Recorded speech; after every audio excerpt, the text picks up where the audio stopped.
Grayson, you're a son of a bitch. I know, man. That's the first thing you say, dude. Wow, 3 seconds in, this is going to be on the internet forever, and that's how we start it. F the internet. He's flipped me Wow. off. Yeah. Hey, internet. To our future AI overlords, I hope you use this when you take over my voice. You suck. You suck, AI overlords. Remember this when you're using my voice to sell food pills to the fat people in Up. Yeah, Skynet. Or not sucks. Up. That's Wally. You guys are wild. 8 people watching. Hey, everybody. Wally was good, though. Zenshi says F the internet. Movie. Ava. Honestly, Wally's kind of mid. You're oh my god, you're the son of a bitch. You're telling. At last we will reveal ourselves to the Jedi. I will not be silent. Are you telling me that isn't better than Wally? Are you telling me that what isn't better than Wally? Are you telling me got that cut off. What's better than Wally? Toy Story. Oh no, Toy Story is the OG. Come on, bro. Why would you? Okay. Come on. What about Monsters Inc? Monsters Inc is better than Wally. I never really saw Monsters Inc, so I can't. Listen, we can love it all Monsters here. Inc. It's not on my list to do. Monsters Inc. and Monsters University.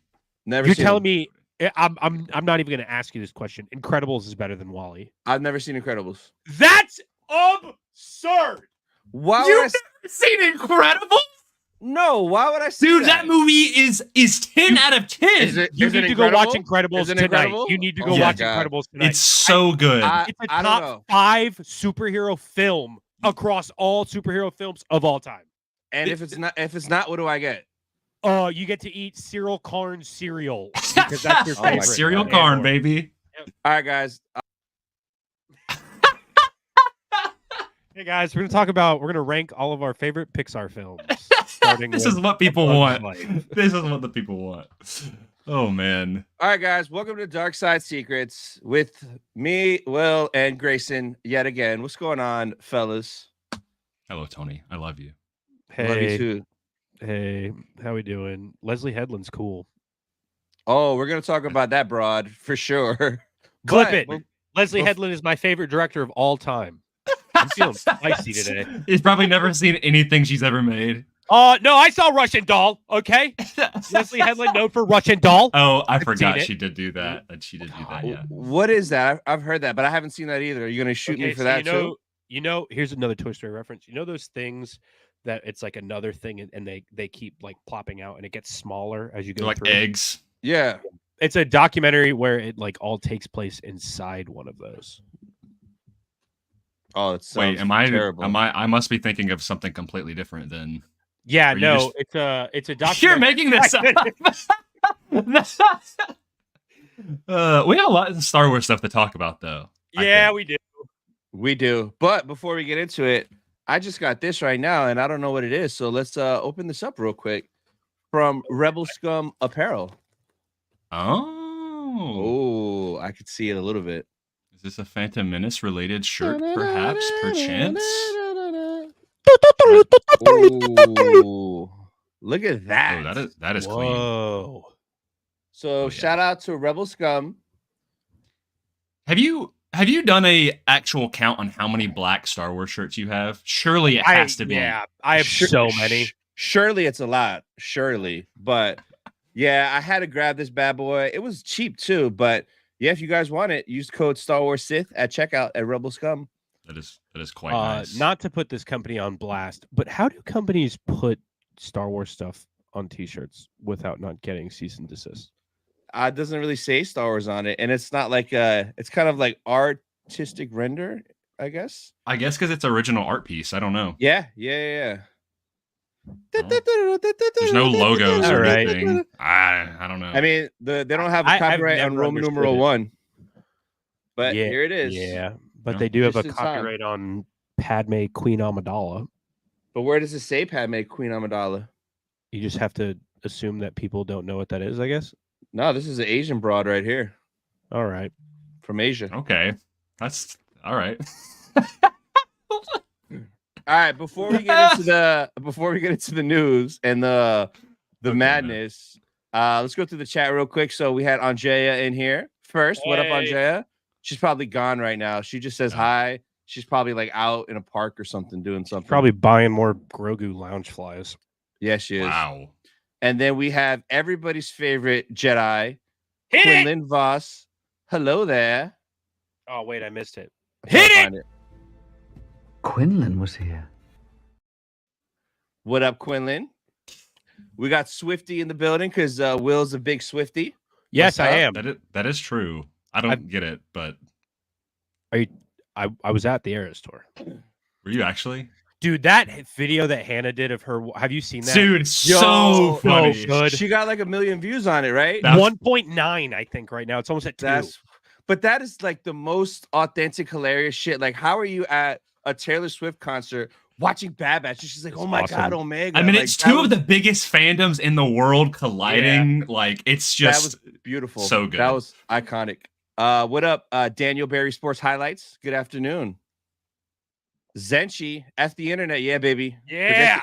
Forget the internet. Let's take it down. My favorite Childish Gambino album. Yeah. Wait. Meredith, hey guys, what's up?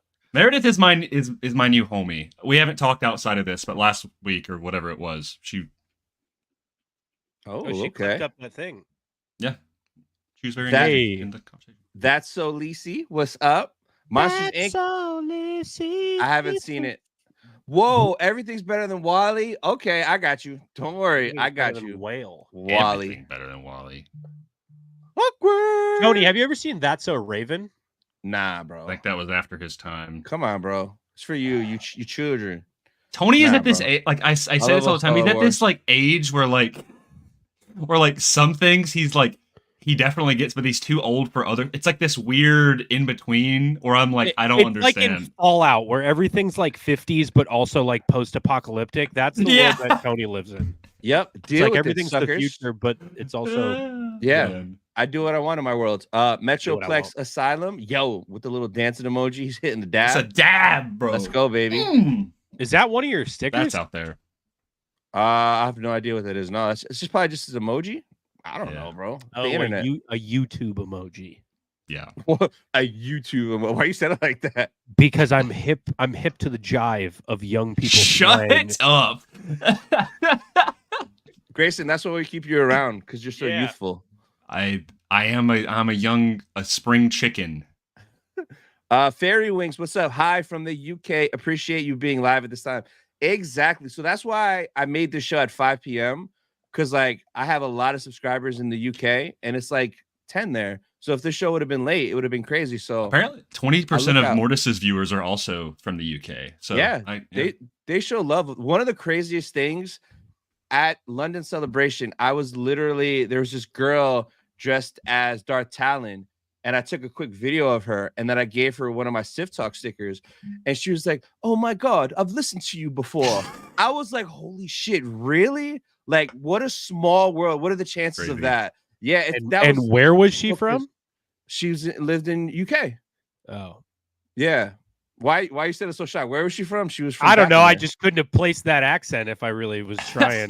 Oh, come on. Where she was from. Wherever you wanted to be.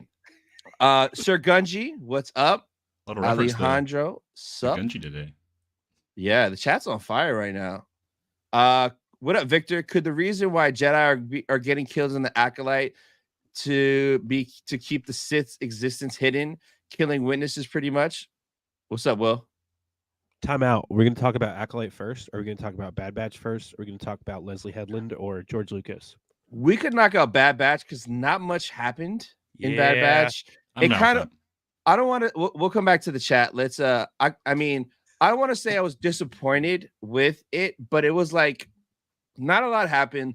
The crosshair stuff was kind of interesting. That it's not physical, it's mental. So that was kind of cool. But the rest was kind of like they're in Florida, they're in the Everglades by Will. They catch the praying mantis dude, which is like from Kung Fu Panda. That planet reminded me a lot of that's actually true. I do like seeing them go on like these bounties, and I get there was kind of a reasoning for it. It reminded me of like there's like this really old advertisement for the Bounty Hunter video game from the 2000s where there's like this swamp planet. Have you ever seen it? It's live action. Like it's actually Django. And there's like this alien and he has like a breather coming out of the pond. And then Django like walks up and puts his thumb on the hole so he can't breathe and he starts choking. And it looks kind of like that planet. Like it's like a swamp. I don't know. Cool little callback. No, but I'm looking it up right now because you should look it up. Badass. It's really At the end of the episode, though, I was kind of like, "Damn it, Fennec! Who are you talking to?" Like, she come didn't on, give we us know any leads. Who? Aside? That's Ventress. That's obviously Ventress. Obviously, her voice was even like slightly modulated, but it sounded like Ventress. I hope it's not Ventress, so I could clip this out and be like, "You were wrong, Grayson." I think it's Boba Fett. But no, technically, doesn't she not meet Boba until Book of Boba, or did they know each other before? I don't know. I don't know, but it would be weird that she's kind of like definitely old, like much older than Boba at this time, and she's like hanging out with a little boy, shaking in her. She's not really scared, but she's like reporting to a 13-year-old Boba, which would be kind of cool. But like, I don't think. I mean, a lot of them are like Aura Singh and Bosk and all of those guys are like when we just read it. Dark Disciple, where they're all like they're in the bar together. Boba, tell him. I guess Boba's just got that clout. Like I don't know. He's like it's because he's Django's son. Everybody loves Django. It was my least favorite episode out of all 8, though, easily. Wow. I mean, I don't know. Saying it's your least favorite is like at least in this season. Just out of the season. I could agree with that, but I still liked it. But it was just it was fine, but it didn't get my juices going. Like last week's 2 episode, that was like pumped. This week was like. Where are we going? I want to know. It sucked to see that Rex and Echo are like, they just kind of go off again. And Gregor, and you're like, okay, come on. I know. There was a Fallen Order reference. Oh, yeah. What? Haxion Brood. Oh. Yep. Sorry. I liked this side quest more than the Young Clones side quest, though. Oh, I like that one way better. Really? Just because Daniel Logan. I love Daniel Logan. That's my guy. I like the concept of there being the young clones, and I liked the monster in that episode, but in terms of the overall plot and reasoning of like Wrecker and Hunter, you guys stay here, we're going to go off and we're going to go get this information and work with Fennec. I like that. Like they're kind of on the same level for me. I think there's just certain things I like in one and but there's nothing crazy. That cool. I love seeing a cool casino, weird rings, planet station things. Those are cool. The music in there was kind of a vibe. It was it was weird. Like it felt out of place, but it felt like right at the same time. I have a playlist on my I'm an Apple Music guy. I'm sorry. All right. But I have a playlist of all of the in-universe Star Wars music in like one giant playlist, and I have the one from there was one, I think it was in like Sid's Cantina or whatever that plays, and then there's probably once they drop that album, it'll probably be on there, but that's random. Like the throat singing from the beginning of Fallen Order. Dude, that song goes hard. Sugana Esina. That's what it's called. Is that what it's called? Mm-hmm. You nerd. Where the F is Cole and his floofy hair? Cole does have some floofy hair. That is one of his distinguishing traits. DM him, yell at him, and get him on. Let's get him on next week because he's Cole. Stop flying around in the air because your hair's so floofy. You need to come down from up there and do some work. All right, because we're carrying all the slack around here, Cole. And listen, I get it. Cole is the more popular, he's the more handsome one on Mortis, but he's a busy guy, aka he's studying to be a game developer. So send him some words of encouragement. His goal is to make the next Candy Crush. Hopefully not. Alejandro, you're just on time. Welcome. Anything else for that episode? But there's not really like. I thought it was cool that Omega was doing the whole the meditation stuff with Crosshair. That very Jedi-like. It's very Jedi-like. She's got her M count. She's got the midichlorians inside of her, and she's also trying to teach Crosshair about that. I thought that was very interesting because that was with Gunji. I mean, look, I really don't think it. Okay, I understand Acolyte is dark Star Wars. right? Yeah, baby. I really don't think the end of Bad Batch is going to end with them killing Omega. Oh, she's done. They're not going to kill a kid. They're not. Did you watch Revenge of the Sith? They're not going to kill a kid. In animation. Okay. Kids died surely in Clone Wars, right? No, not on screen. Chat, pull that up. Pull that up. Darth Maul, that one planet. He slaughtered all those kids and lured out Kenobi. In the hologram, You're right. He did kill those kids. Slaughtered. They're not going to kill a kid who's also a very important main character. Just cope, Will. Just cope. No, right. but you know what? I hope she dies. Kill her. I hope Omega dies. Next week. That. I hope Omega dies next week, and the rest of the show they're just mourning her death.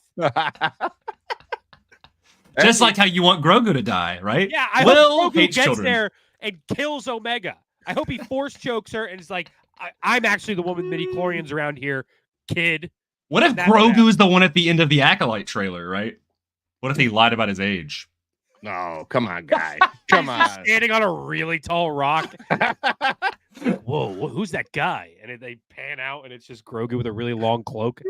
Oh my god! He's just got a bunch of boxes underneath him, like little rascals or something, like a bunch of Grogus stacked on top of each other. It's two other Grogus in a trench coat. Oh my god! Man. No, but the meditation stuff was really cool with Omega. Yeah, and it also, I know there was that theory that Crosshair might be repulsing the force sensitivity from the midichlorians from it not going into his blood with the transfusions and all that stuff, and it wasn't taking from the experimentation. I wonder if that has anything to do with like awakening what's in his blood. You know what I mean? There's been an awakening. We've heard that before. Just like, okay, hear me out. Let's say break it down for me. Let's break this down. Crosshair. He was being experimented on just like those other clones to see if the midichlorian transfer takes with the blood transfusions, right? Mm-hmm. They tested him. They're like, it didn't work on me. Like he's angry about it, right? What if the more he centers himself within the force like that, or just does the meditation and the yoga, and he starts listening to podcasts and drinking juice, self-help books. Yeah, self-help books and listening to Tony Robbins. What if he awakens that within him? Because there's that whole thing with Sabine where like anybody can be force sensitive. Everybody's got midichlorians within them. I just don't know if beforehand with clones, if they had any midichlorians, because they are artificial, right? Well, everybody has midichlorians. Even the clones. Yeah, I mean, every living being has midichlorians. But, like, even the clones. Yeah, bro. They're clones of Jango. I just didn't know. So, like... But I mean, I don't know if they have a lot. Because Omega does. But, yeah, but that was also, like, the transfusion thing, right? So that's what I'm saying is, if they don't have those... If they don't have that M count transfused into them, do they have midichlorians before that? Like, just an unaltered, or, I guess, a reg clone from Jango... Does he have clones? Or does he have midichlorians? Does he have clones? Yes, he does. I mean, I think it's not enough for them to have that well of access from the Force, like Sabine, right? Sabine, like you mentioned her earlier, she's got extremely low count. Yeah, she has 3 midichlorians. Yeah, but she's a girl. Oh. Clip that 18-minute mark. Yeah, we're about to. Omega dies. Sabine shouldn't be a Jedi because she's a girl. Shut up! Cut it! Cerveza Cristal. Tony hit it. He's about to. You know he is. He's what? Look. He's. I have something here for you. Cerveza Cristal. Cerveza Cristal. Anyway, I gotta go take Will into the closet and shut him up. But do clones so are you pretty bad? So I'm trying to figure out what point you're trying to say though, like that Crosshair is going to regain like his possible training with Omega. Oh, whoa, hey, Will, look what you did. Sorry, guys, I'm off the rails. I just want to let you know, Rey destroys Anakin Skywalker. I'm not gonna go that far. You're done. It's your last show, buddy. Skywalker? Yeah, that would get me canceled more, and I know that's not true. But so you're trying to say that like possibly like this training with Omega might bring his like kind of activate that again? Yeah, because if they're just what if the midichlorians are laying dormant within him, right? I don't understand the science of midichlorians. George Lucas, nobody does. Help me out. I don't understand the science. So if they're within him and they're living beings, they're just kind of floating around in there until you wake them up like Sabine and they're like, we got to get to work. We're a Jedi now. And then she can start picking stuff up and throwing Ezra like a football field length into another ship. Like, as long as they are as long as the Force awakens within them, can clones do the exact same thing? I guess is what I'm asking. Possibly. Yeah, whatever. Possible. Rambling, I feel like Charlie Day right now. This rambling, when Crosshair starts lifting stuff with his mind, just remember this, guys. Well, What? At this point, I can't. I just can't. I can't even tell if you're kidding or not. I'm getting all this crap out before we talk to the really no fun stuff when it gets to Leslie Headland and George Lucas talking about like shareholders and all. What up, Rennie? Rennie says Andor has midichlorians. Yeah, he does. He does. Yo, Rennie, why don't you make any lore videos on Andor, bro? I've noticed I haven't seen any. Let's get some the origins of Cyril. That's his name, right? Cyril Karn, yes. Yeah, I want the origin story of Cyril Karn. In 31 ABY, Cyril Karn ate a bunch of cereal. He lives that far, bro? That was my Retney's holocron impression. He lives all the way to The Force Awakens, bro. Anakin Skywalker actually used cereal in the Clone Wars. I think Acolyte will be better. Everything for me, everything's better than Andor. But that's just me. Yeah, I'm a little biased. Andor is and you asked Tony, Andor is like the bottom. It is. Yeah, it's the bottom. Yeah. But I don't know. Will Acolyte be better than Andor? Maybe. Listen, I am one of those people that like I will any new project we get, I hope it's better than the last. Because if we can just keep stacking and stacking and stacking, it's Retney is right. He's not really from Fest. They changed that. But it was a source book. Not your funny up. Before we get into the next thing, Will, like, bro, you're a bashful guy. Like, talk about this, bro. And can we see it? Pull it up. I don't like that you just call me bashful. That's his store. In tape in a vault. It's over. Bro, go grab it. Show the people what you got. There, no. That's legendary. No. Hey, if you want to go see it, go follow me on Instagram at Diamondfigs. You can go watch the video and pump those views up, baby. We really got to bring it up right now. And subscribe to everybody. My chair's broken. If I get up, this chair might break and I'll have to stay on the rest of the podcast. Oh my gosh. I remember my use first the Force, chair. Will. Use the Force. Remember your first chair? That's what you said? Yeah. You're very close to 25,000 followers on the gram. So what's going on here, Will? Walk us through this. Yeah, my buddy Troy, he's a very nice guy. He gave me the VHS tapes of the special edition that came out in 1995. However, unbeknownst to me, so the whole gift was a surprise. But opening this up, the Empire Strikes Back VHS tape was signed by none other than Luke Skywalker, which was very cool. He did not need to do that. He's a very nice guy, and it was very nice of him to do that. Bro, the minute I saw this and I saw the LL, I was like, holy shit. And then I was surprised you didn't get it immediately, Will. And then he was like, whose autograph is this that ends with an LL? I wonder. And they it took you a little bit.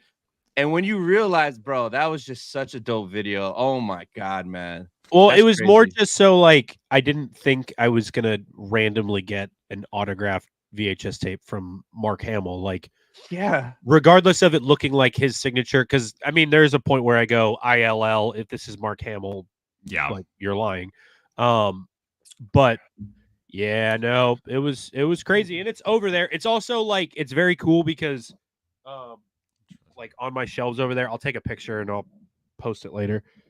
The original special edition trilogy that I have right there, that's the first time I ever watched Star Wars on those VHS tapes. So the one right above it being like the same kind of 3-pack of VHS tapes that are right there above are also like. It's just cool that was a gift he gave me when that one already means so much to me. So it was just a really cool gift that I was totally not expecting, but very cool of him to do. That's fucking awesome, man. That's so cool. Troy is the GOAT. He's a very nice guy, and Troy's a legend. You've surely seen one of his 5 absolutely not even overly popular, just insanely popular TikToks or Reels, because everybody likes to copy them and then stitch them with people doing handcraft things, and then they just get an insane amount of views. Because there's like 3 facts about Andor. So that's 3 videos, bro. Come on, bro. You're 109K for a reason, Redney. Let's get those Andors out, baby. Yeah, there's a whole lot more that you could really talk about what's going on in that prison. Who's Cyril Karn's mom? Yeah, the origins of that slap, bro. That's important. Yeah, where was she slap training beforehand? Like she was in one of those slapping competitions.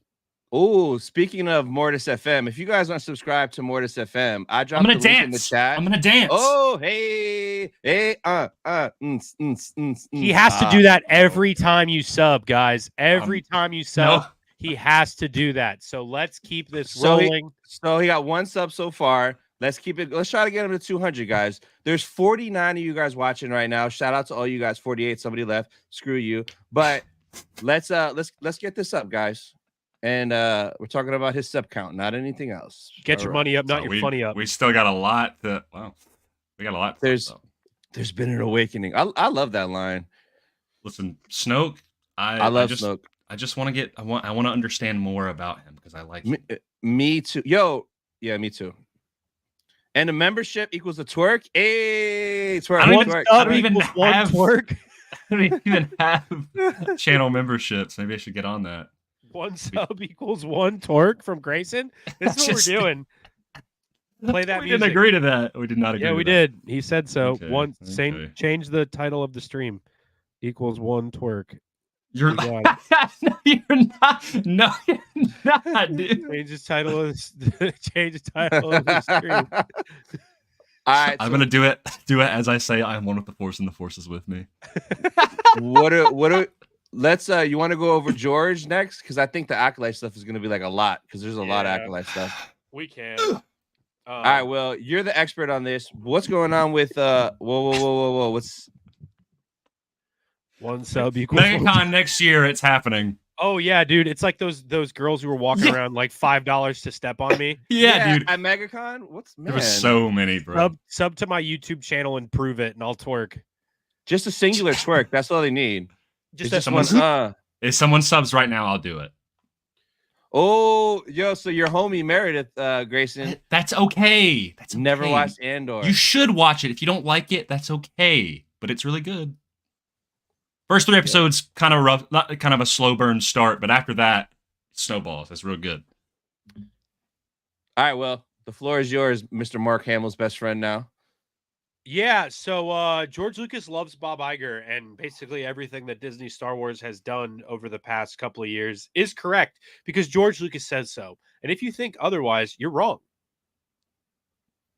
Thank you. All right. There's going to be so many good like conspiracy clips out of this one. I might just You've said so many things that if people take out of context, you're done. I cannot wait. Do it. Come for me, Twitter. But basically, yeah, it's just nonsense. Like George Lucas said that. Okay, well, it's gone now. Thanks. I was checking the sub count. He's still at 179. So the people. Here, I'll explain it. Here it is. Go ahead. Basically, George Lucas.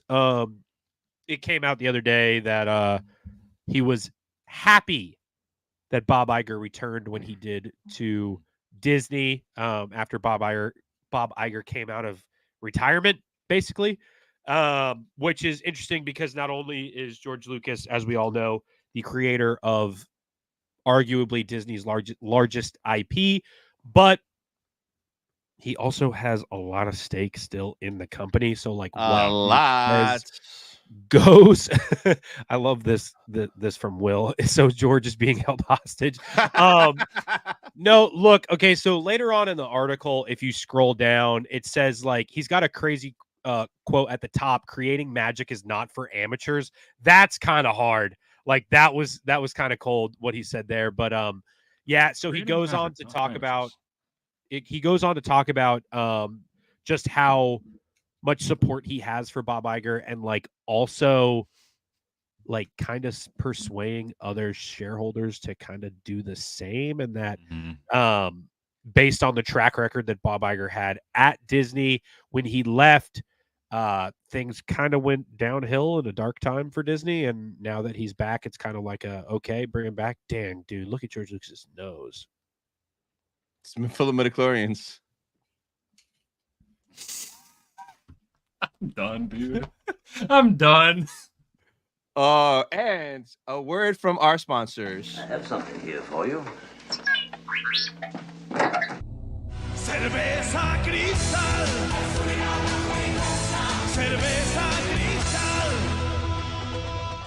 Cristal. I'm so sorry, Georgie Porgy. I love you, Georgie Porgy.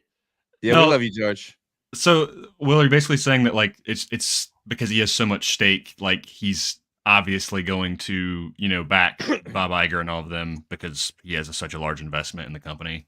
Yeah. Also, yeah, I mean, look, this guy what up, started Star Wars' largest IP, or started Disney's largest IP in Star Wars, and like just thinking about all the money they make in the parks and with merchandise and Disney Plus. I mean, how many people are subbed to Disney Plus just for Star Wars, kind of like us? Like, there's cool Marvel projects every once in a while that we watch, but like, how many people aren't really into the Marvel stuff that are like, oh yeah, I just watch it for the Star Wars stuff? You know what I mean? Mm-hmm. So it's interesting in a time where, look, so much discourse around Disney is, especially Star Wars, is if George came back, it would be so much better. But like, it's just interesting when he comes out and says this about Bob Iger, which a lot of people when they have trouble with a company, they look at the figurehead of who's at the top rather than like everybody else who could possibly have a say in the decisions that are being made. Like, you can't, like, all the people who don't like Kathleen Kennedy for the other Star Wars projects that have happened, or like, hey, Kevin Feige, why was She-Hulk so bad? Like, it's just, yeah, they do have direct contact, but like, are they as directly involved in those decisions as people think that they're up 24 hours a day deciding what She-Hulk is going to say in the next episode? No, but like, they do sign off on this stuff. So for somebody like George, who this is his first public appearance, or first public like quote on something in a while. I mean, they've been few and far between since he sold Star Wars. So it's just interesting. Where did this interview come from, actually? Like, who got this quote? Was this just to the board in general? Yeah, I think it's an interview with George. I think George was asked his questions on Tuesday. Yeah. Okay. So, yeah, I mean, it's also just, and we were talking about it before, like, it's just interesting to think about, like, Disney has made so much of the money that keeps the company running off of Star Wars. Yeah. So, I mean, this is a weird semantics thing, but do you think that Star Wars is currently their biggest IP still at the moment? Because I would argue it's not Marvel right now. Yeah, I don't think it's Marvel. I would assume it's Star Wars, because like, no matter what park you're at, like, just in terms of the parks, right? Like, when I look at the parks, are like a boiled down stage for what they are like built on, right? When I look at the parks globally, like, you can find Star Wars stuff at any of those parks, and you can find Marvel stuff at any of those parks, but like, there's way more Star Wars than there is Marvel at a lot of these places. Yeah. So it's true. I don't know. I mean, I think on a merch perspective, yeah. It's also like they share one of the largest characters of the IP with another company in Sony. Like, If you had to, if somebody was like, "Who's the Yeah. biggest Marvel character?" the answer would be Spider-Man. If somebody said, "Who's the biggest Star Wars character?" it'd probably be like easy answer would be Darth Vader. Like, yeah, Disney doesn't share Darth Vader with Paramount. You know what I mean? So Nah. it's just like I would argue it's Star Wars, and I know that's kind of, it seems like there's bias because I'm a Star Wars fan, but I'm just as big as a Marvel fan and comic book fan as I am a Star Wars fan. So I would assume yes that it's its largest IP. So you were saying before the stream though that you were like watching some stuff about some whole corporate stocks that stuff like eludes me, like based on that stuff, like I'm literally just like trying to listen to you talk about it. Like, I guess the biggest thing is like how much say George still has in the company as a shareholder, I guess, in terms of the stocks that he owns. Like, as much as he's not doing the day-to-day, like, ooh, what color is this alien going to be on Star Wars? Like, when there's a shareholders meeting, like I want to find the exact number. It's an absurd amount of.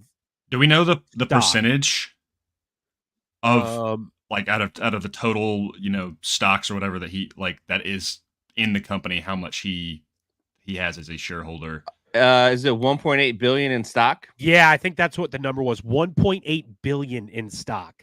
That's almost 50% of what he sold it for.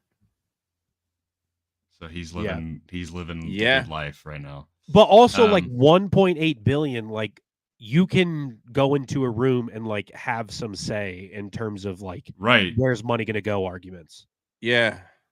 That's a lot. That's crazy. I guess and we already know that George still keeps in contact with John and Dave, like he shows, like there's that clip that I always think about is on Mando season 2 when he's on set and he's laughing with Rosario Dawson and Ahsoka. It's like he's still there, and I have to imagine, right, and this may make people upset, but like that Dave every once in a while, him and George are, I would say, pretty close. Like, I don't know them, so I can't. But like, clearly, like, it's easy to say that Filoni at least has a lot of reverence for the guy who gave him that job. Yeah, like they worked like this in the Clone Wars. It was George was the top, and then basically Dave was the one who, like, okay, I think about Bad Batch right now. Like Dave was the one. Dave is the George Lucas of that show where he created it, and then now it's Brad Rao and Jennifer Corbett who are doing that show. And I'm sure they'll get more projects as the show goes on. But it's like, I think there's this misconception that George is completely absent from any and everything Star Wars, and he could be lying. 180. Where's the dance, baby? Where's the dance? Where's the dance? One sub equals one twerk, Grayson. That's the way this works. Hey. Don't do it to him. What yourself? Show him what you're working with. I'm gonna drop it in the chat again. If you want to see that again, you know what to do. Go subscribe. But it shows. I like this comment. I don't think it's unreasonable to assume that George gives input to Dave, and then Dave implements it where he can. I just don't think it's as much as people think of like, hey, what would Yoda do in this scene? I think it's more like, so when you were creating Star Wars for The Empire Strikes Back, what's 2 things that you always kept in mind about Obi-Wan Kenobi? Right. It's probably it's inspirational stuff like that, which like, why wouldn't you go back to the source when you're maker? Yeah, exactly. So yeah, it's interesting. I'm curious if more. So is there a reason why he put this statement out? Is that trust is in Bob Iger is falling? Is that what's happening? There's like a been an awakening. There's a group that's like trying to. It's said in the article. Activist shareholders or something is like trying to switch stuff up. 181. Pull up. We'll get to 182, and I'll do double the amount. All right. Okay. Pull up the article because it has in the article right there, the Blackwell's capital, and then Nelson Peltz. It mentions Ike Perlmutter as well. Yeah, for the Marvel sale. Yeah. is facing proxy. So okay, it's the what are bottom the bottom. Oh, yeah. Disney has been aggressively pushing back against the activists, not only outlining a strategic. Gosh darn it! Throw that ass in a circle. Sorry. Disney has been aggressively. I love how we're going back and forth between this and twerking. Against the activists, not only outlining a strategic game plan, but framing them as being more self-interested than pro-Disney, which is interesting.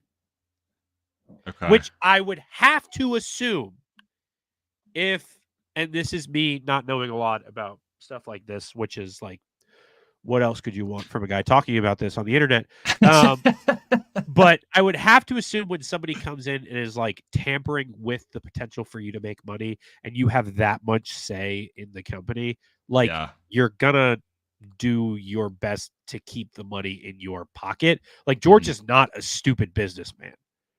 No. Like he's like, you could talk about that. I mean, think about the original trilogy. He kept the rights to himself because he didn't want to lose on all the rights to Star Wars, you know? Yeah, and you could talk about the original toy sales and merchandising and all that stuff of like how much actual money he made from not even just making the movies. So like he's not a dumb guy when it comes to business, especially like in terms of like Pixar and the technology that we use today. It's just funny to see, I guess, what it boils down to, where like you could make the clickbaity headline of like George Lucas supports Disney Star Wars. Like it's not that, but it is like if you want to put a title of where the money is sitting, I guess.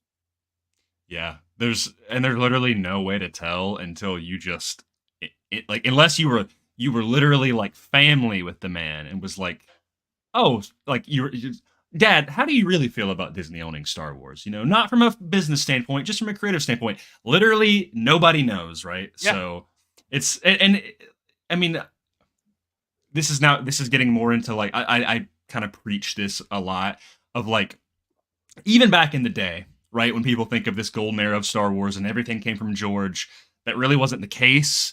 Like, and I know that's going to be controversial, but you think of like the Heir to the Empire trilogy, right? The book trilogy, like George Lucas, from what we knew, there was things he did not like in that trilogy, but it is, other than maybe Plagueis, the most revered piece of Legends content ever, right? Yeah, and we'll talk about it when we talk about Leslie Headland too. Yeah, exactly. And so you like, I think about the video games, right? Meredith makes a good point. George didn't like most of the EU, right? But we still hold those, you know, a lot of those stories, and I think we pick and choose, right? We pick and choose, like, well, I like the Dark Forces things, and I like the Heir to the Empire, but I don't really like Dark Empire, you know, stuff like that. Oh, what are we at now? Thank you, Fairy Wings. 182, baby. You gotta count. How 2? Oh, jeez. 2 whole. This is awful. I don't like this anymore. I don't want to do this anymore. Do you see my sad face? Mom, I want to go home. Mom, I want to go home. Man. If someone told me this is going to turn into Dark Side Secrets made Grayson from Mortis FM twerk. Like, no, Gone Wild. Grayson consented to twerking, guys. I'm suffering to stop twerking. Thanks. If we get to 200, I'll just stop. Yeah. This is content. Oh man. Oh my god. You have to go back to the thumbnail, change it, and it's just a PNG of me just throwing it back. Oh my god. That's it. I clicked on the wrong screen. This is one of the only times where I've ever wished that YouTube thumbnails were GIFs. Oh yeah. I can't even. I don't even remember what I was saying. Basically, George still cares about the company. He still has some sort of say, but obviously it's tied to finances. So take it how you will. Yeah. Right. I left for 5 minutes. Return to Grayson twerking. Super chats feel sort of dirty now.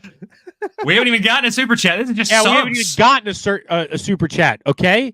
We need to get Watto up. If somebody wants to give a super chat, I'll agree with Tony. He can Venmo me the other half, and I'll do it for 10 seconds consecutively. Keep in mind they take away 30% of that, and so. Oh wow! Okay, don't expect a lot, buddy. Speaking of our business talk, no, I'm kidding. Yeah. I've not read this article. I'm excited to read this. Can I be honest? Go for it.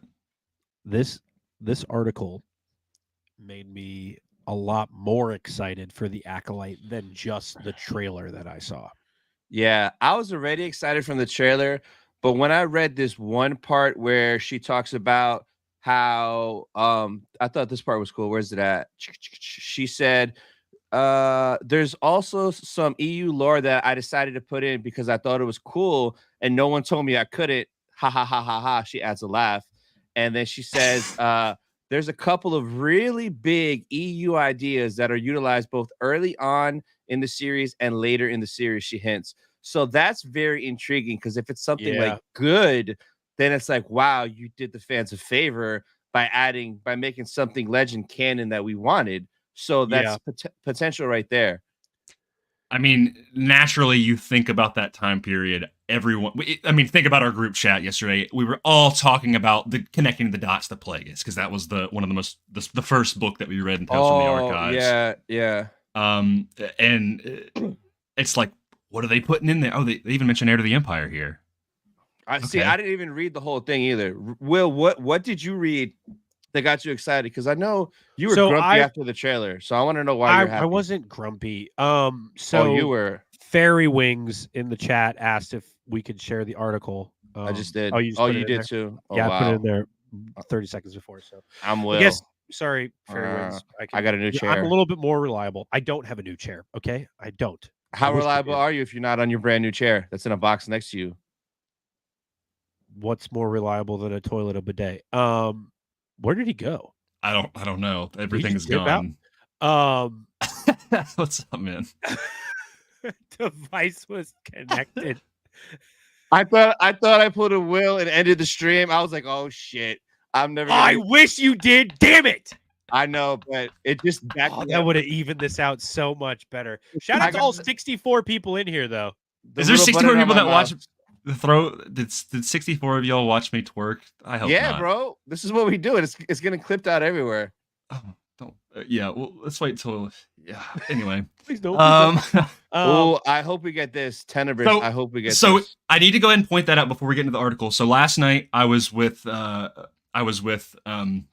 Seriously Star Wars, Jedi Lex, all those guys. We were talking about it, and I noticed that the hand of the person who holds the lightsaber seems to be a lighter skin complexion human, Tenebris. And I don't remember exactly what Bith hands look like. I don't think that is May, the character that is prominently seen throughout the trailer. Yeah. My first instinct was that the Browns look the Browns. the robes. The Cleveland Browns.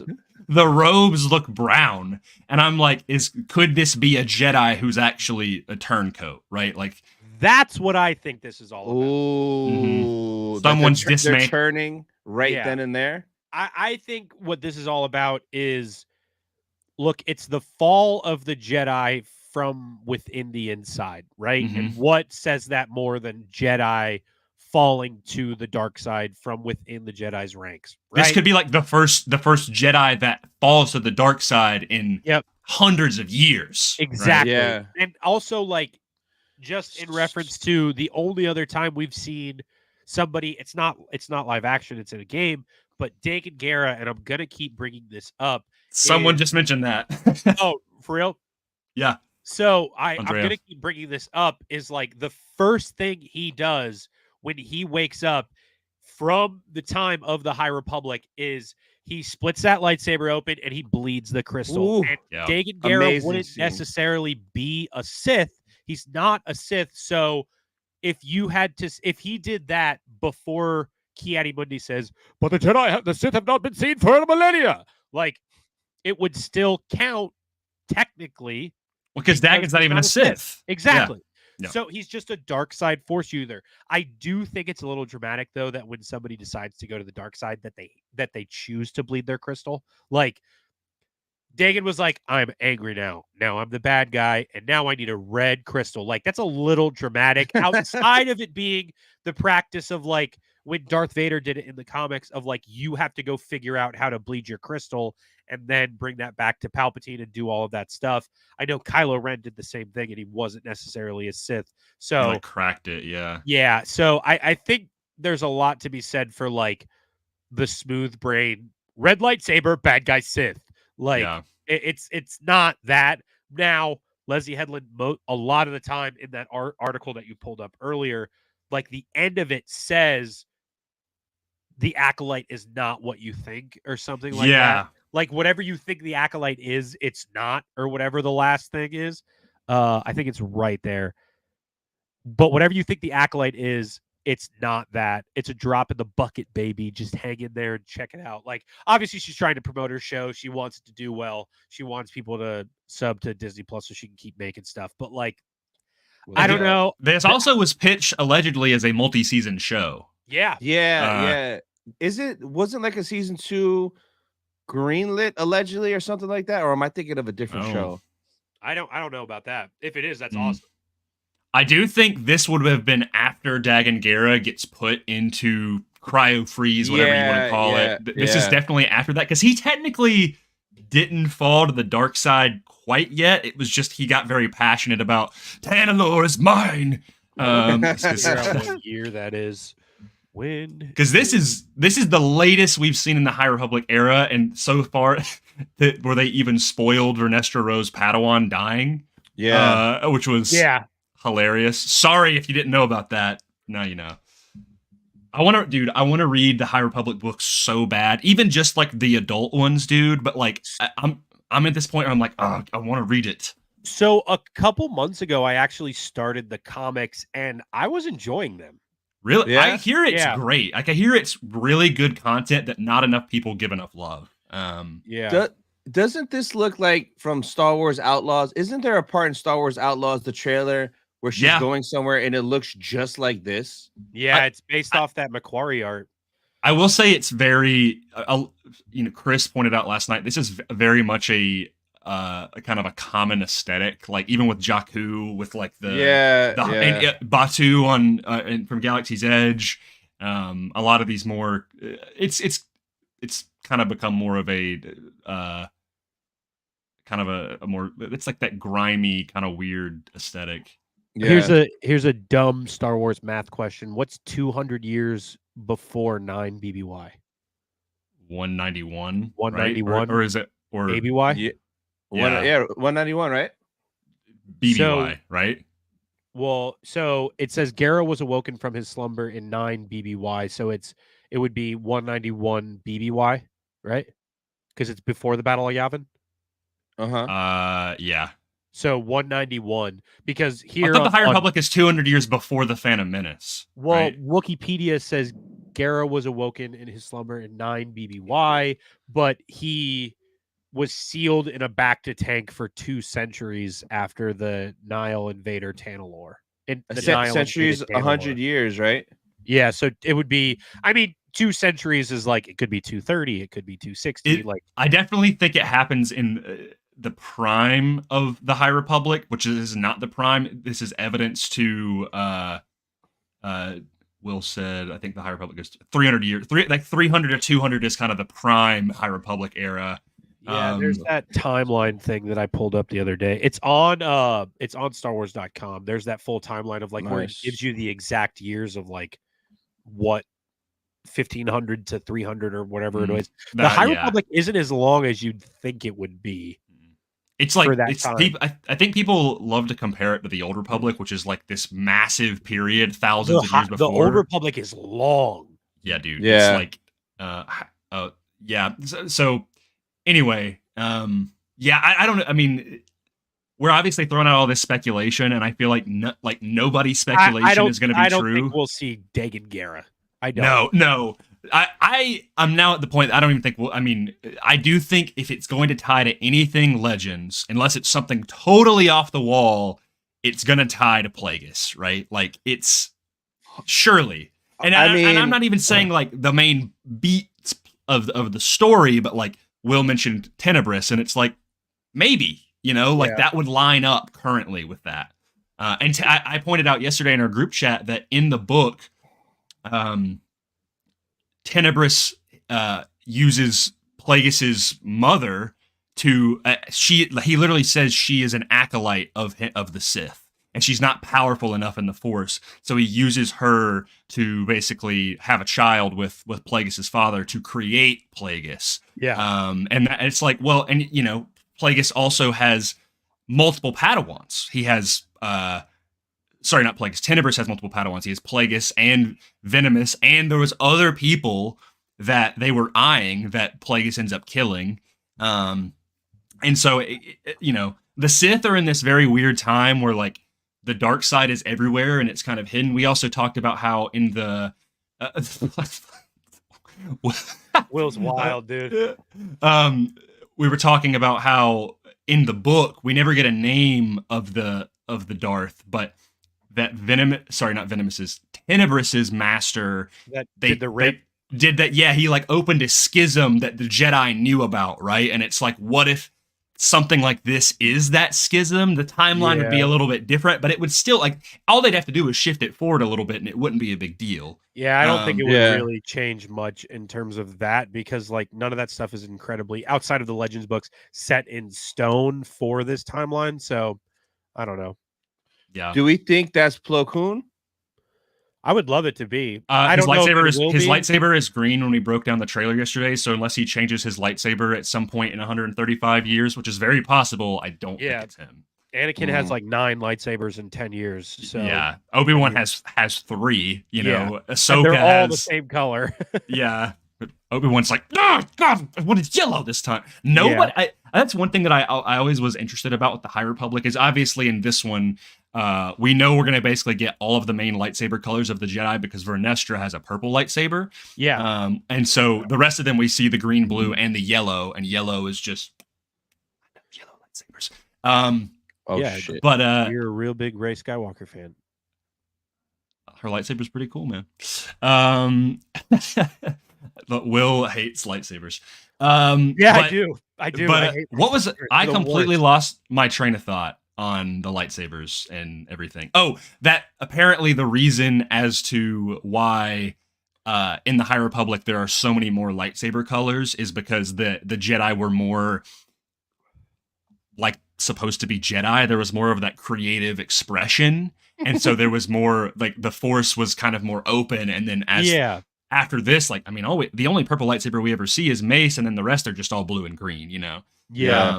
I think something that speaks to that too is in that Leslie Headland article, she's explaining, and what's her name? The one, she's the same species as Luminara and Barriss. Mary Allen. Is that her name? The green one. Who, like, her name is Vernestra Rowe. Vernestra, that's what I always pronounce her name wrong, and I'm sorry because I'm not well versed on the High Republic. But in this portion, she explains that this is a different time in Vernestra's life where she is, and the words are, in love with the Force. So, like, this is such a, as much as it is like the highest point for the Jedi in terms of like their pride and their prowess amongst the galaxy, like there are a ton of Jedi who I feel like are going to be more bought in to the spiritual side of things and like the Force, like a Qui-Gon would be, much like this, because for someone to say that they are in love with the Force and them being so much of a transcendent, I guess, knowledge of the Force rather than it just being me pick up rock, me throw rock with my mind. I just think that speaks to it so much of like you were talking about with the lightsaber colors, or like what I think of in my mind when I see a lot of those lightsaber colors, and it's hard not to, is the Genndy episodes of Clone Wars where they're on Ilum and they're getting the lightsaber blade, like the crystals, and obviously the kyber crystals, you don't necessarily see any yellow, I don't believe. But like that was such a spiritual thing of like going there and finding your kyber crystal. And then you see it again with the Padawans with Gunji and I think sorry, off tangent, but Ilum, I do think you see a clip of it in this trailer. I think. Oh, you think that's what that snow planet is? I think so. What? No. Why do you think that's Ilum? It just going from Fallen Order and Clone Wars, like geographically, it looks extremely similar to, and like, we see these younglings and everything. Like, and there's maybe really cool. There'd be no chance. Like, yeah, it might just be whatever snow planet they get stranded on, but like It'd be kind of cool if they go to Ilum. That would be so sick to see in live action. I would love it. That far in the past too. Yeah. That's this show based on. And then my boy Hugh Wang, dude, saying. So Andrea, no, it's not really based on any of that. It's 100 years before Phantom Menace. So this is current. It's at the end of it. Yeah, it's currently based on the High Republic timeline. This is the latest project in that era. Basically, the very end of the High Republic.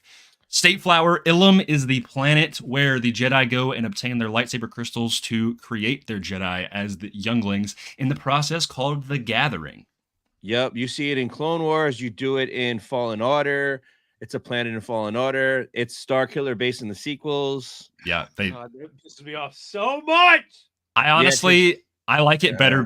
I like it being Starkiller based because when I remember they made it like Starkiller, I was like, okay, it's just some planet they turned into a thing. But the fact that they made it the planet where the Jedi get their lightsaber crystals, I was like, it's a cool idea. But they didn't tell us till after, so it didn't even hit when it was supposed to hit you. I know.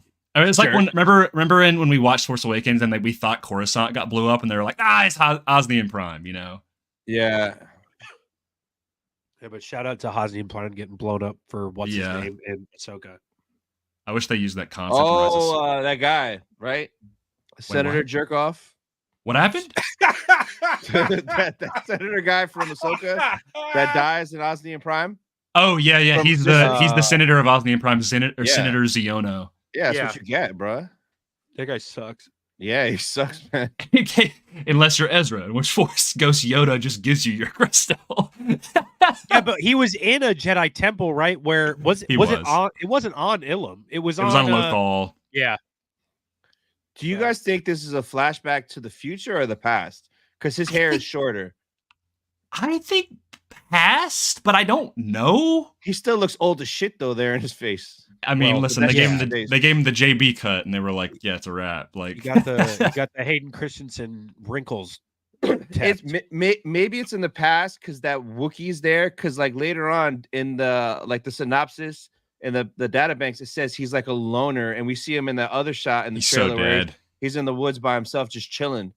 So maybe this is when he was like part of them, and then he left because there's too much beef. I think you're exactly right. Because even that shot when they're overlooking those woods, the trees around, I believe his name is Kelnaka, looks very similar to those trees. And I'm like, I wonder, like right there, I wonder if they're seeking him out. Like he's kind of gone off. There's these type of Jedi in the High Republic called Jedi Wayfinders or something like Pathfinders, something like that. And they're basically like, if they still had that role in the prequels, Qui-Gon almost certainly would have been a Jedi Pathfinder, Wayseeker. I think they're called Jedi Wayseekers. And they're basically they're these kind of freelance Jedi that go about the galaxy and they don't really report to the council. Yeah. And then they kind of disbanded that because the council was like, report to us now, please. Yeah, that's true. Quick break. Thanks to all 72 people watching right now. How's everybody doing? If you're not already, go sub to Mortis FM and sub to Star Wars Sith, and don't sub to me. I don't want you. No, sub to Will. Will you? 183, baby. We're making it a quickie. No. Okay, good. I didn't want to see it. Okay, good. Damn it. Children. What up, Jedi Robbie? What was I gonna say? That was a Green Goblin reference, by the way. It looks like it, man. I think it's gonna be, dude. I don't know, man. But why? Just because it's the rock. Look at the island back there, dude. That looks like the island Luke dies on. I can't think of another planet in Star Wars that looks like that.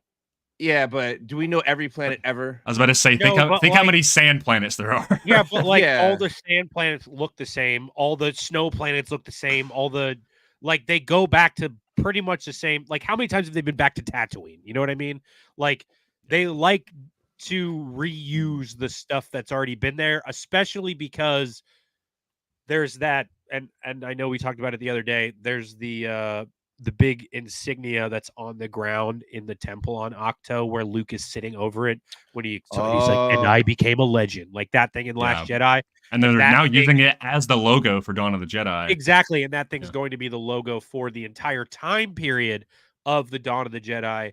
I think for the fall of the Jedi to begin, it might be interesting, especially if we are if we are thinking that it's going to be more of a spiritual time for the Jedi, for them to go to a place like Octo. Also, I thought it was interesting where in the beginning of the trailer, when they're all sitting and they say, balance, life, like that's basically what Rey says when Luke's training her on Octo, which you would have to assume that the books that he's using, the Sacred Jedi text, like you would have to assume that those books were used pretty heavily during this time period. So I would think that maybe even some of those were written during the time of the High Republic, that now he has them on Octo by the time he's training Rey. So I don't know. I just think there's a little too much going on in terms of like the weird Jedi connections for the spirituality of it all, that it might be there. My only evidence to it not being that is earlier we see that planet of that ship approaching that almost dilapidated kind of ruins, and the geography of that also looks kind of similar. Right there. I thought that was more of where we were talking about, where it looks like the Ralph McQuarrie art, where it's that the big gate opening. I think that. You think that? There. Yeah, that looks like an Elden Ring map. Like this? Me. Yeah, I thought that was that. This planet because looks there's too... also like the mist coming from the side, like almost like there's ocean on the side of wherever they are. Like those towers in the back on the top left and on the right. I think so, because like it kind of looks like that's what I assume. Is like that looks more like a port or like a bay area sort of deal. That looks like that right there. Yeah, I don't know if it looks like the other one looks almost too grassy. The one where she's where they land. I don't know. Yeah, I don't know. It looked more like that when you look at where she is on the mysterious Octo, because that looks like color grading. The weather, the rocks, that looks almost exactly where there was that like dark pit where Rey almost went into on that same thing. So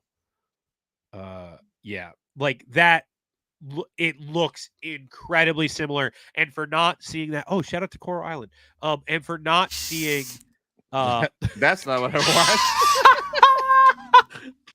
Who's this guy? What the dude, you can't spell Octo to save your life. Yeah. I can't either. I have no idea. It's ACHTOH, right?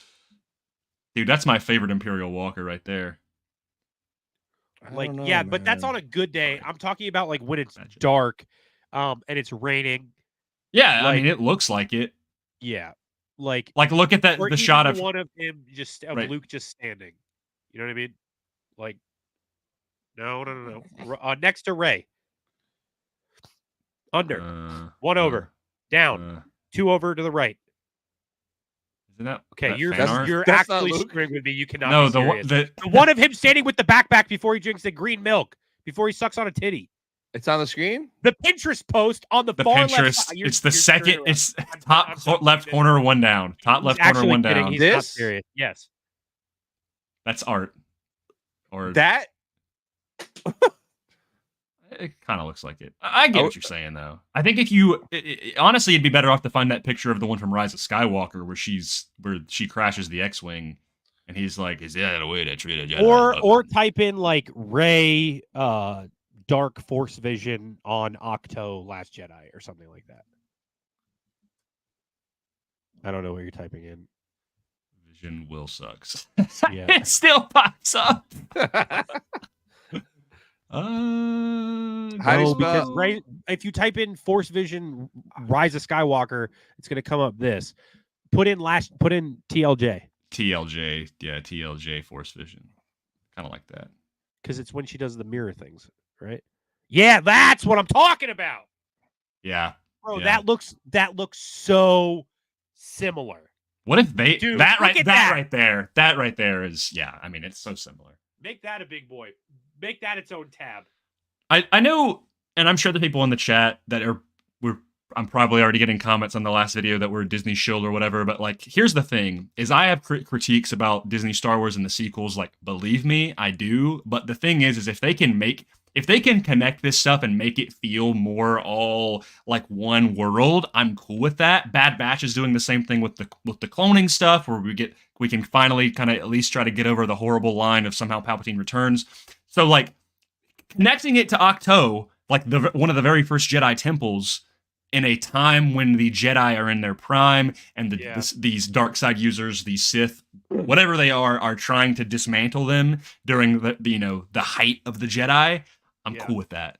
And wasn't the whole thing with Octo though is that there was like a Sith or a something evil in that cave down below? Wasn't that like the whole thing with it? Yeah, it was like a balance point for the Force, right? But wasn't it more evil? And he was like, "Don't go in there. Don't go down there." But I think that's why he was hiding there, because it was like it was the Jedi's first temple, but also like I like this people from going to it. I guess I don't know, or maybe it's like that thing of what they used to say about there being like a Sith temple underneath the Jedi temple on Coruscant. Oh yeah. Dude, I like this comment. Octo would be long abandoned by the time of the show. It was said to be home to the first Jedi temple, so it being in ruins would make sense. I agree. However, I don't think them not going there, like it being in ruins, affects them going to the planet. You know what I mean?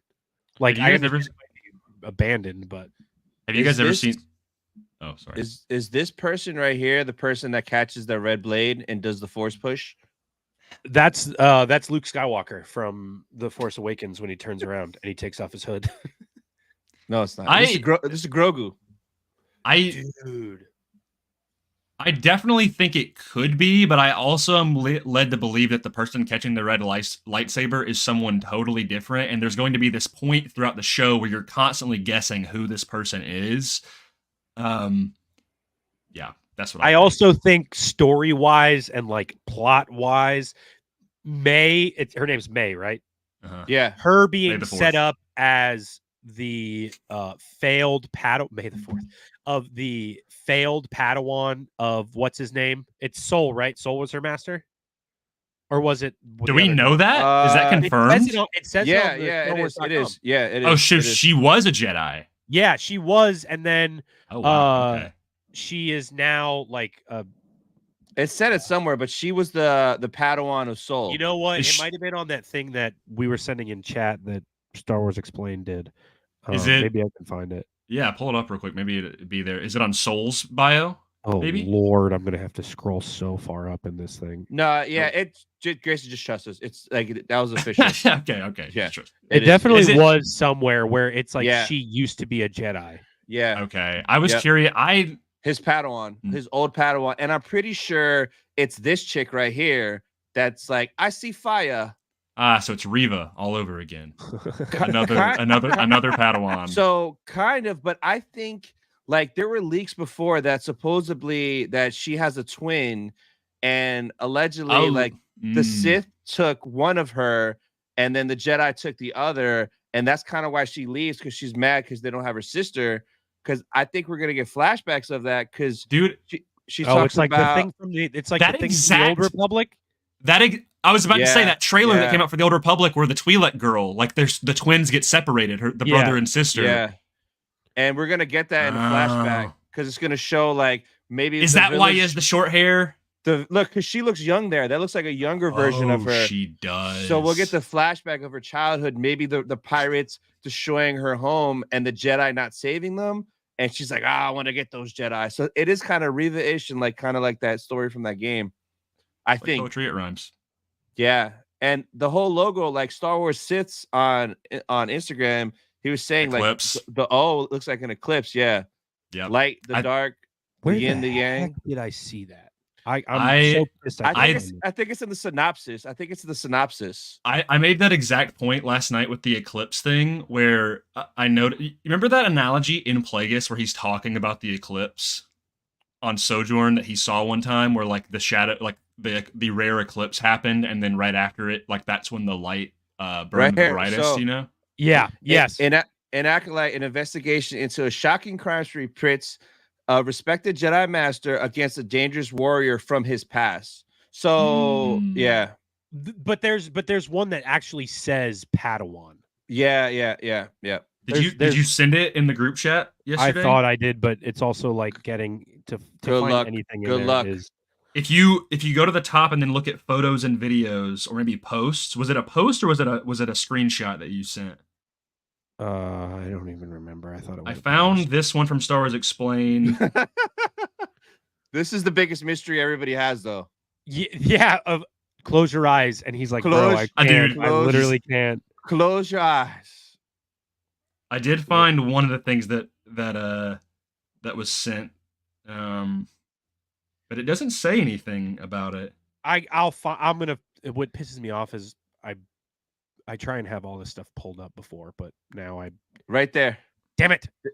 Close your eyes. Close your eyes. He's like, bro, I literally don't have eyelids. Poor guy. Poor guy. Dude, it's the frame is focused on him too. On top of that, I know he's in depth of field. That's so funny, dude. Maybe he's deaf. That's messed up, bro. He's there listening. No, not depth. Depth of field. Yeah. Okay. While we're waiting to find this, what do you guys think about that thing about one of the writers for this show not beaten, like almost, I think it has never seen Star Wars before. She said one writer in the writer's room, right? She wanted to have someone who had never seen Star Wars so that they could put fresh ideas in. I got it. THR. I was like, I want you to be questioning narrative. I don't want myself, who's a lifelong fan, to just be relying on particular references in order to create emotional beats.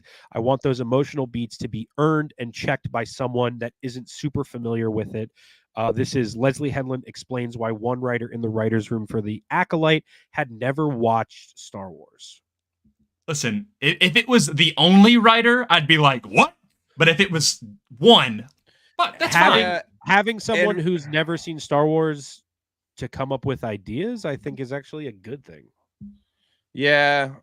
I mean, and who knows, out of all the projects, there's probably more writers there's probably like more that have been like similar in that same situation, maybe on this show, that show, that we don't know the watch history of every writer on every show. So it could be a more common thing. Every writer, I mean, it's absolutely asinine to think that every writer has the same amount of knowledge, and this is going to sound bad out of context, has the same amount of knowledge that like somebody who does this every day, who just literally talks about Star Wars. Yeah. You know what I mean? Would have, no, I'm not talking about you. Would have versus like somebody who like was previously writing for Netflix and now got hired on a Star Wars show.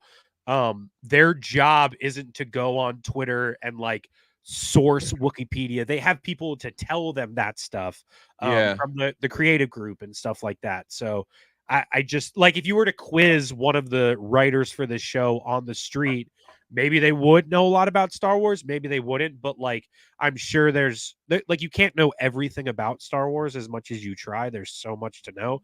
I just don't think in terms of like the tier lists of knowledge, those writers would know everything. Mm-hmm. Why do you guys think they do this? And they do this a lot, where they have different writers and directors for different episodes. Grayson? No. I'm pointing to Will, because he. Yeah, it's for different ideas and different perspectives. It's the same thing of like, oh, we're gonna have a really violent episode. I like the way this director does something that's I kind of want. It's like that thing we were talking about with the guy from Punisher. Like he's directing one of those episodes. Bloodbath.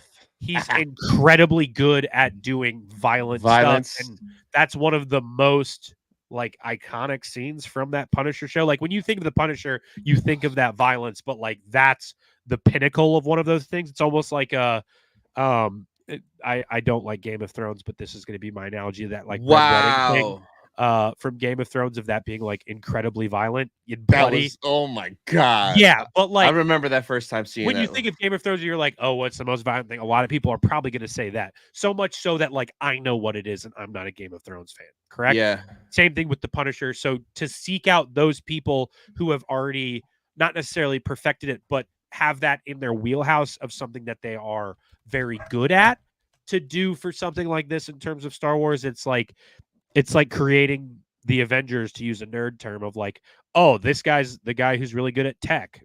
Okay, we'll get the guy who's good at that. This is the guy who's good at explosives. Okay, we'll do that. Like it's to surround themselves with that amount of people. In terms of writers, I like that people can have different perspectives in a writer's room rather than it being like a bunch of fans who all think the same thing. Like that's not going to make the best product, I don't think.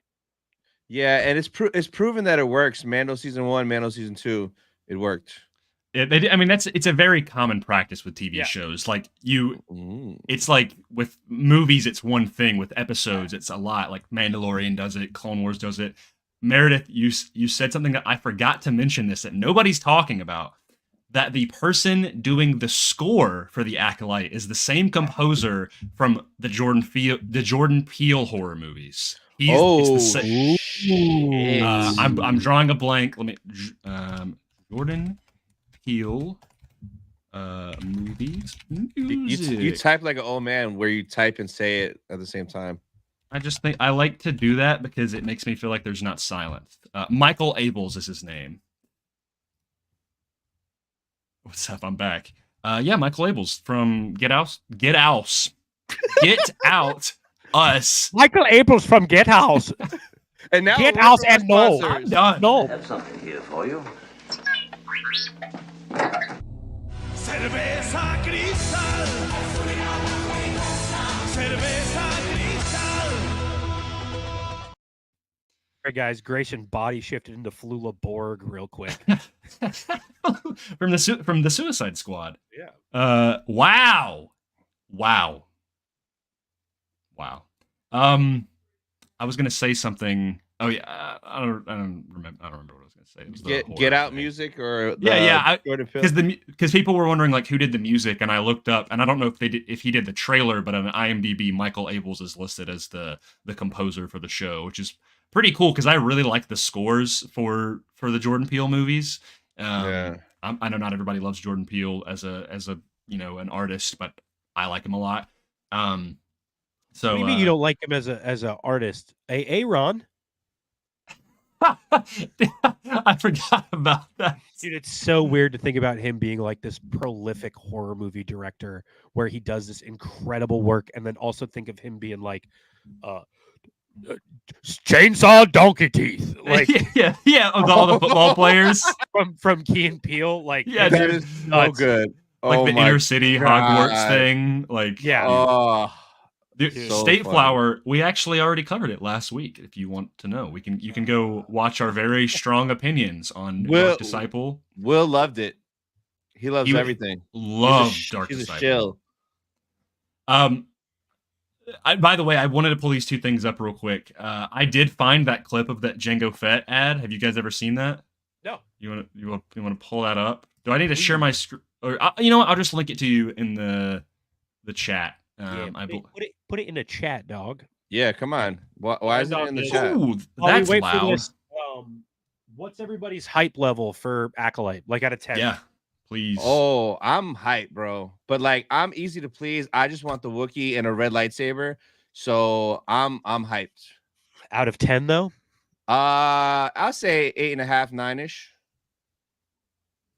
I'm ready for it. I'm excited for the fact that this is one of the very first Star Wars projects we've gotten in the summer, from June to July. Like, we never get Star Wars projects in the summer, if you think about it. Like, usually it's always. Do we? Nah, I'm just playing. I don't know. Oh, I was like, I don't remember that. Yeah, that's true. There is audio with this, but I don't know if it'll come through or not. Can you hear it? Down. No. This is. Do we need the audio? This is live action? Yeah, dude. That's what I. Well, he said that like an hour ago. Well, you don't even listen to your friends, bro. Wow. Sorry, I was thinking about him twerking. It's okay. That clip is gonna be great. Sorry, Grayson. Yeah, I want no part in that clip. Okay. I'm not collaborating with it. Dude. God. It's so sick, dude. Did you miss me? That's it? That's basically it. He just but drags. like Swamp Planet, I get what you're saying. Yeah, it reminded me a lot of the Bad Batch thing. I wonder.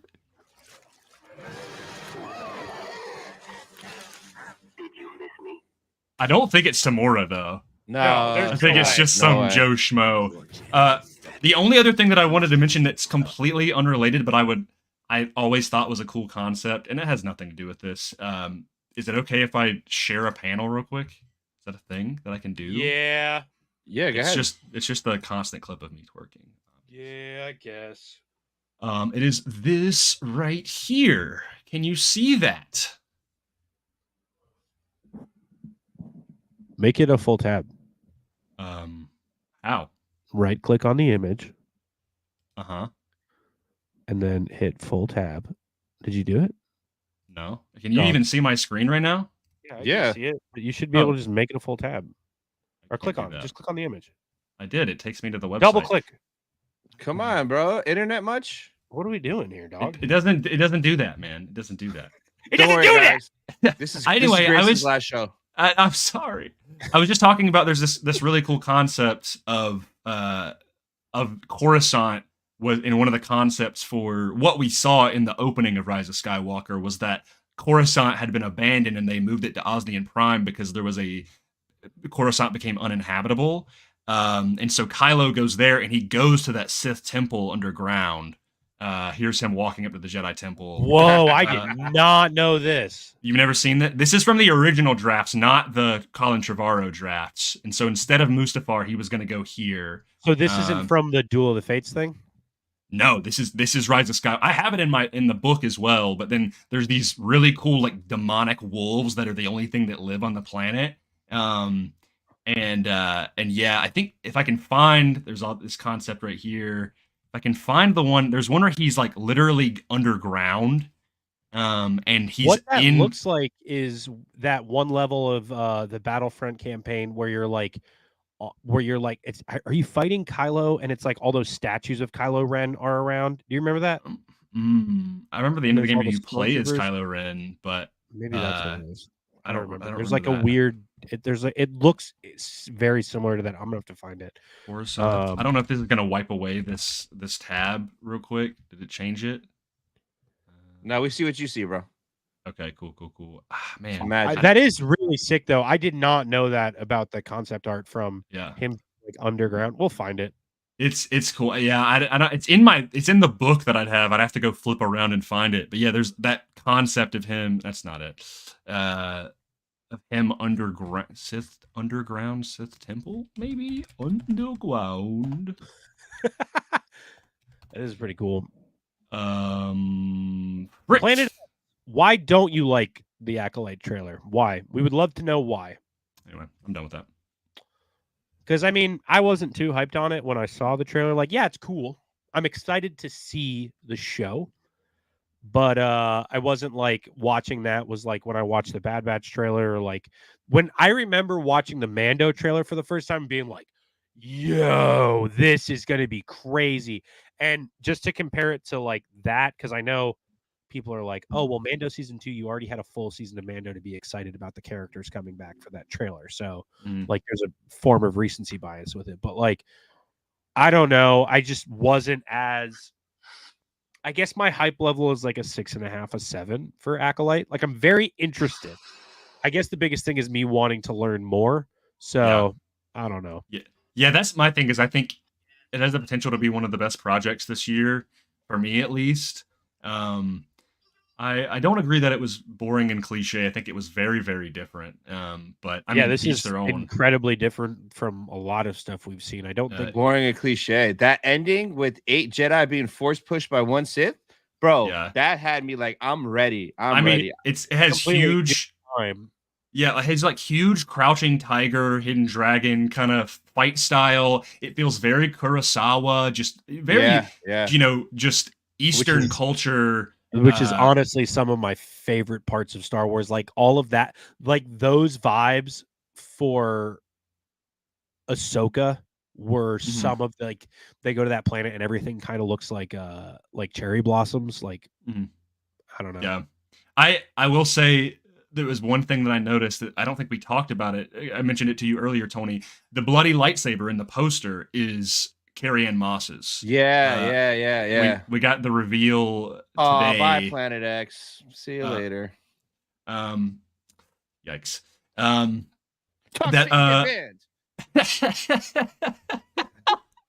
When you look at the Hasbro Black Series figures of the lightsaber, it's the exact same design, and I'm like, cheated. I should get a video clip of Drake saying "no new friends" every time we ban somebody. I'm trying to find the other thing that I thought was cool, and like obviously this is a thing to Patrick, like smooth brain get people Star Wars fans excited, is like Leslie Headland having a tattoo of Ralph McQuarrie art on her hand of Leia. No way. Yeah, she does. It's when she landed the job to tell her own Star Wars story with the Acolyte, Headland got a tattoo of Ralph McQuarrie's original concept art of Princess Leia Organa on her right hand. The ink served as a constant reminder of where the galaxy began as she penned her own unique tale. As Headland talks on a recent morning, the small Leia on her right hand moves in a flurry of exhilaration. It's impossible to contain her joy as fans take their first step into the larger world of the Acolyte. So, like, look, a lot of people don't like Leslie Headland for reasons, but I'm excited to see what she does with it. She sounds like a Star Wars fan, and I think that's really all you can ask for at a base level. I'm ready for it, but if it's bad or it messes things up, in my reaction videos and in Dark Side Secrets and in the after show, we're going to talk about it. But I'm hoping that it makes sense and it's consistent with lore and it adds to it, not takes away from it. I'm going to try to show this if I can. What is that? The Ancient Jedi text? Yeah, it is, bro. That where my thumb is at, that is Kylo in the Jedi Temple. Can you see that? Is that clear? Cool. I see some shapes and blurs, and that's cool. No, I can see it. That's dope. This concept book, like, I'm not even the biggest Rise of Skywalker fan. I can make that well known, but the concept art in this book, Connor, that's his title. This concept art book is insanely cool. Like some of the concepts in here, just on a visual level, I'm like, it's wild that we didn't get some of this stuff. But I know that is not pertaining to the Acolyte. Hey, Meredith, that's not what I meant by being excited that she's a Star Wars fan. Like, Meredith, you're probably great. I don't think you should make the Acolyte. I don't think I should make the Acolyte. I don't think Tony. I don't think Grayson should make the Acolyte. If I made the Acolyte, everybody would just die and the Sith would win and take over, and it would just be red lightsabers everywhere and Jar Jar. Just because Jar Jar. Like, I'm not saying because she's got a Leia tattoo is she the perfect fit for the Acolyte. I don't even know if she's a perfect fit for the Acolyte because I haven't seen the Acolyte yet.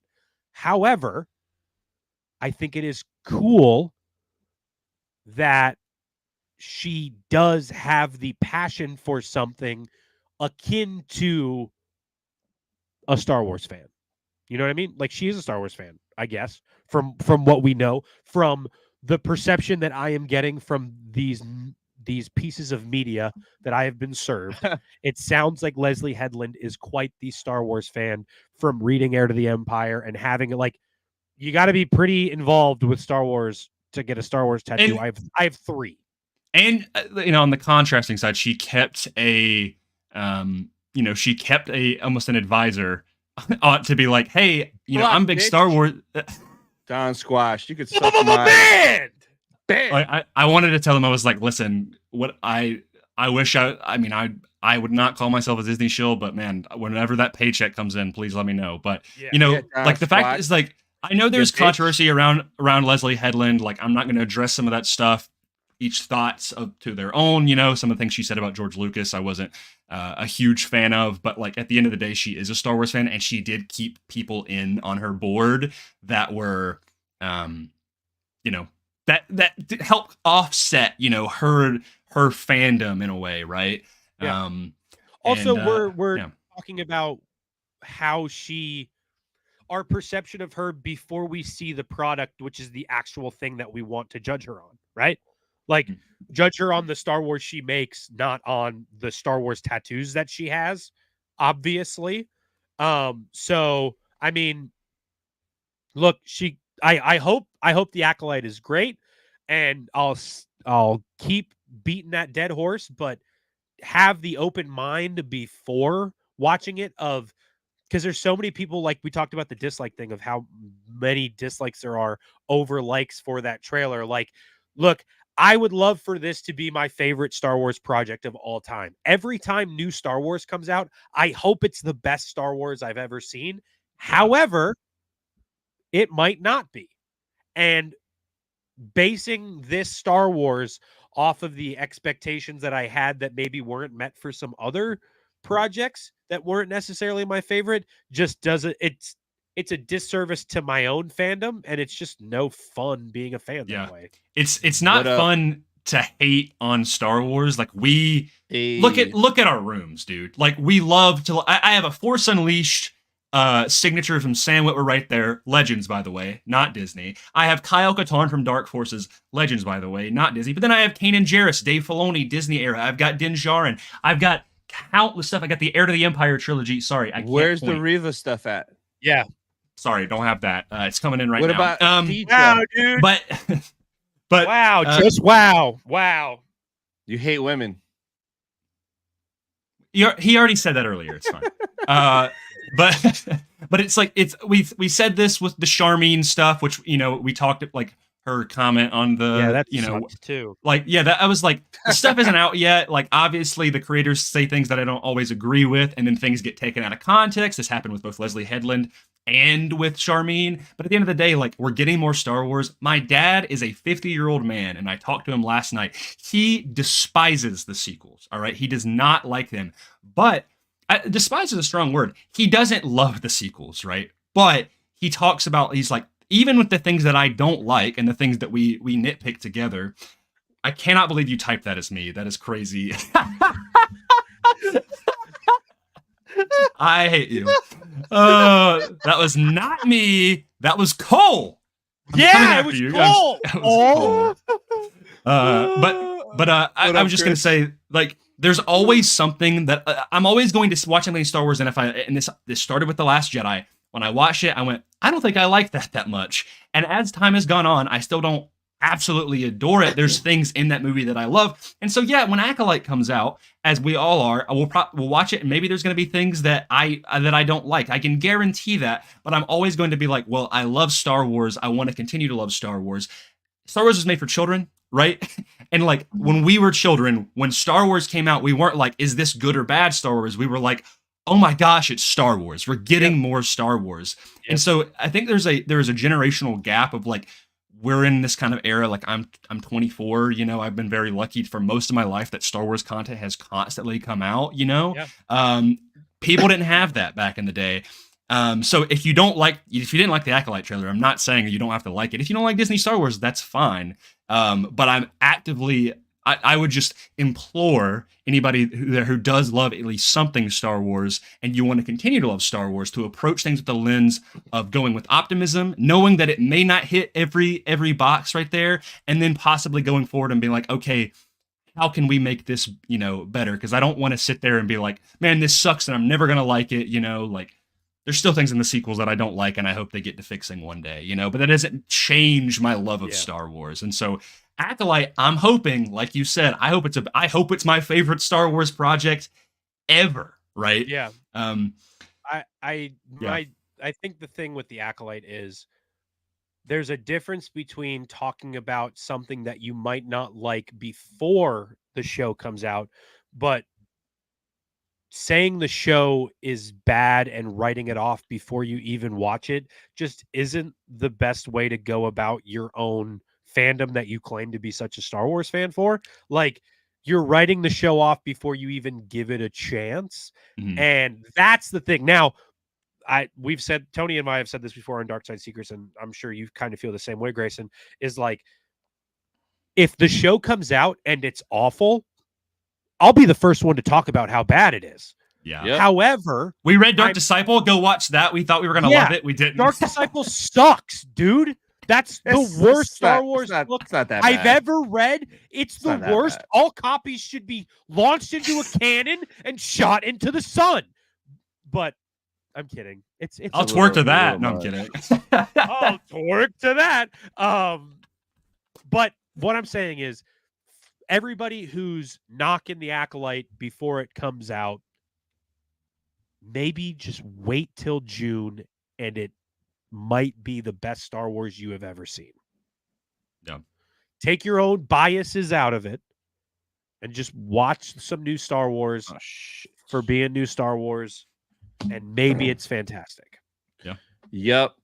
But all right, guys, I think that's gonna wrap it up because if not, they'll be going forever. So here is the final word from our sponsors. And how many you guys? What's the subcut? Oh, don't even worry about it. Next 182. You're not dancing anymore, buddy. No Grayson's good. I have something here for you. Cerveza